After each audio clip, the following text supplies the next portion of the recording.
Oi, sou Rosane Gironi, estou para falar um pouquinho sobre os transtornos de neurodesenvolvimento, que são assim, de origem no período gestacional, na infância, onde a gente tem o maior índice nos últimos anos, que são direcionados para o transtorno do espectro, né? A não fala das crianças, esse atraso no desenvolvimento dessa criança. São problemas neurológicos que interferem, né, no comportamento, na linguagem dessa criança. E é um problema de interação social. É como se recebesse muito estímulo quando está na barriga e quando sai não vê interesse em nada. Então, assim, esse transtorno do neurodesenvolvimento, ele está listado, né, no DSM-5, aonde nós temos uns 7 tipos que fazem parte de transtornos mentais classificados nesse livro, né, de nível internacional. Deficiência intelectual, transtorno de comunicação, o TEA, que é o espectro, o TDAH, que é o déficit de atenção, os transtornos de aprendizagem, os transtornos motores e alguns outros mais que estão por aí, que são meio que agrupados, né?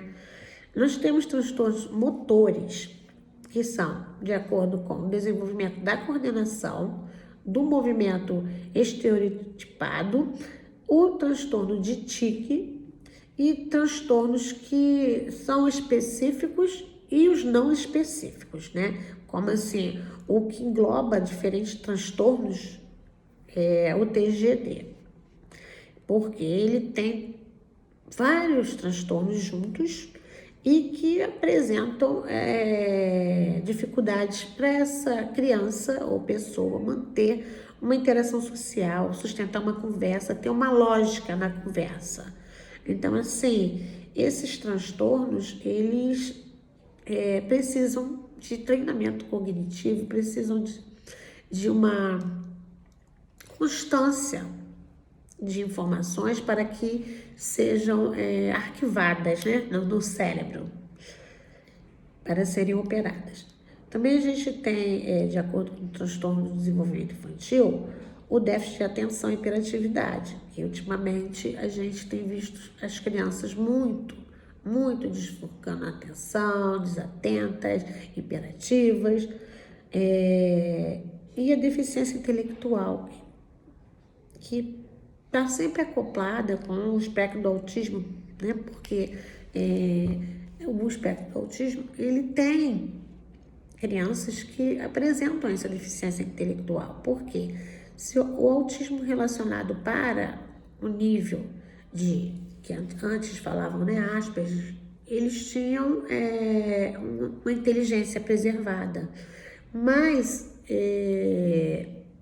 a gente verifica que algumas crianças, né, que não têm esse quadro do Asperger, que não se usa mais, agora tudo característica do TEA, eles não têm essa preservação e aí eles têm uma deficiência intelectual, mexe no intelecto deles. A gente tem que fazer treinamento. Eles aprendem todos. Também a gente tem transtorno na infância que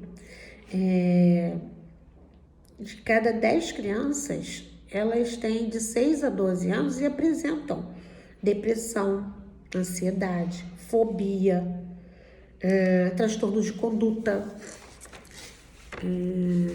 Os sintomas para todos esses problemas, eles se apresentam às vezes pareados, né? Então, assim, no espectro do autista, a gente não pode mais chegar, a gente não, né, o médico, que a gente faz o rastreamento. O médico chegar e falar assim, ele não olha, ele não fala, ele não interage, ele é autista. Não pode mais, não é assim.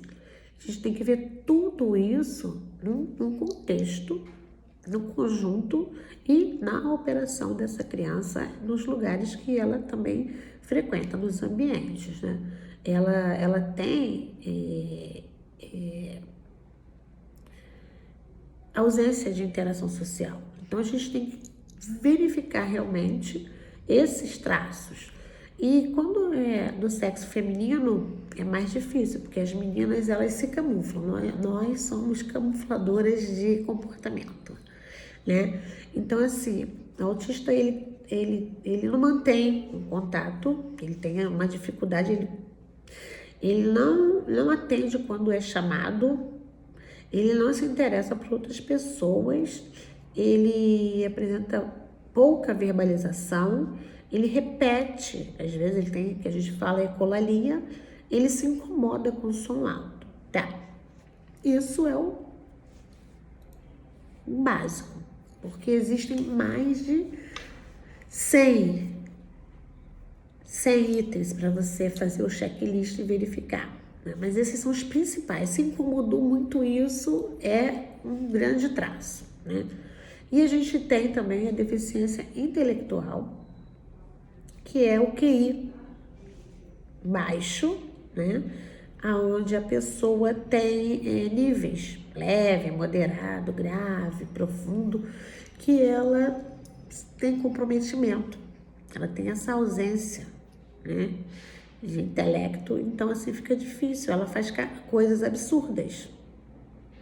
Tem até um baralhinho chamado absurdo, que é muito bom para detectar alguns passos dessas crianças que apresentam esse pouco intelecto.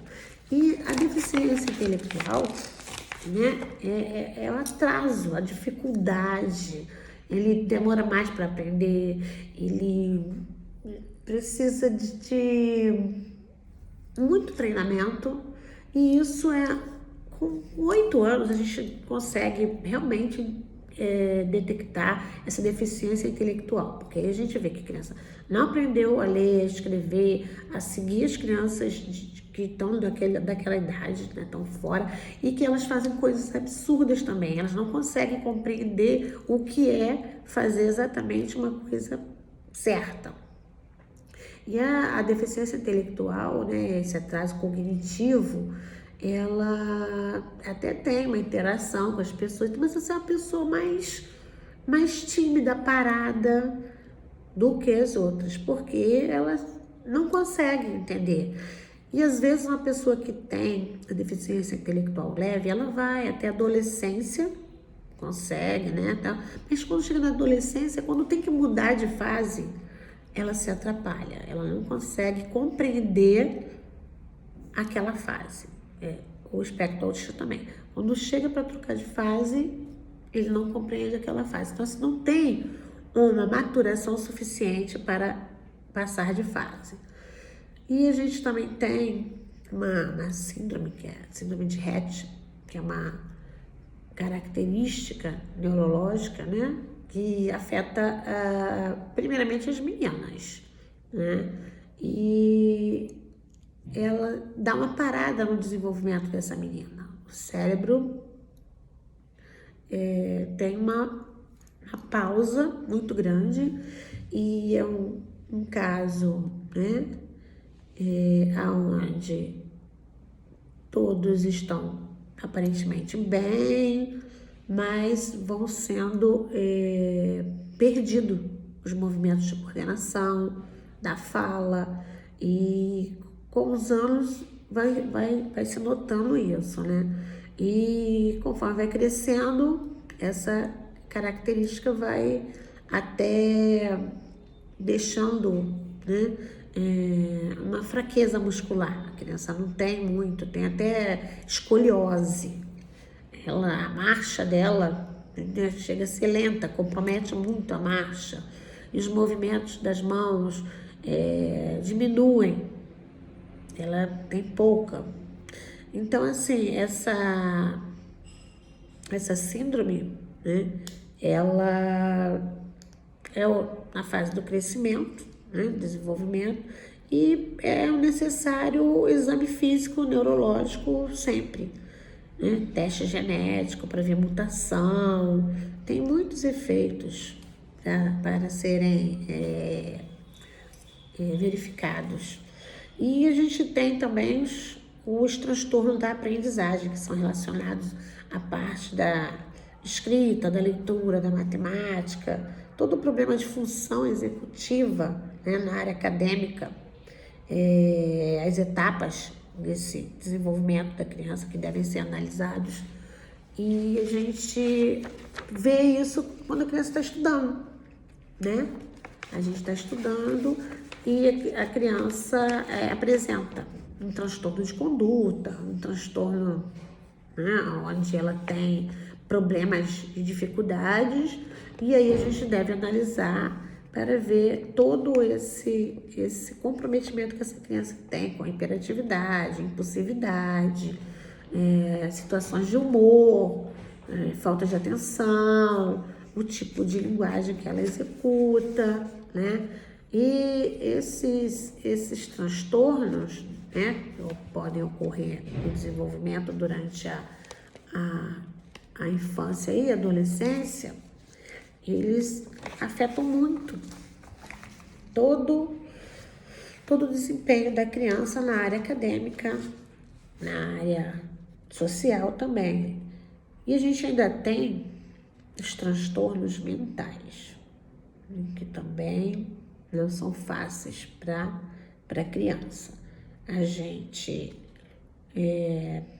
tem episódios que a criança sofre, né, com esses transtornos mentais, onde é complicado controlar uma crise. E assim, a gente tem que fazer terapia com essas crianças para que elas possam terem uma vida melhor, para que o adulto compreenda, porque esses transtornos, eles são problemas, apresentam no sono, na alimentação, a criança fica irritada, né? Ela tem vários aspectos que comprometem muito, muito, muito. E nós, que somos responsáveis por crianças que apresentam algum tipo de transtorno, temos que aprender a lidar, porque eles somatizam muitas coisas, eles podem ter comportamento bipolar, podem ter obsessivo-compulsivo, esquizofrenia, depressão, o transtorno alimentar, né, em si. Então, assim, a criança, ela fica com muitos sintomas e o adulto, às vezes, não compreende isso. Então, a gente tem que tentar acompanhar esse desenvolvimento das crianças, verificar se eles estão indo bem, se eles não estão, se estão de acordo com a escala, como é que são feitas isso, porque nós precisamos ajudar muito essas crianças que têm algum tipo de comprometimento, tá bom? Então, vamos aí, segue a dica, curte, compartilha se gostou, fala se quer mais.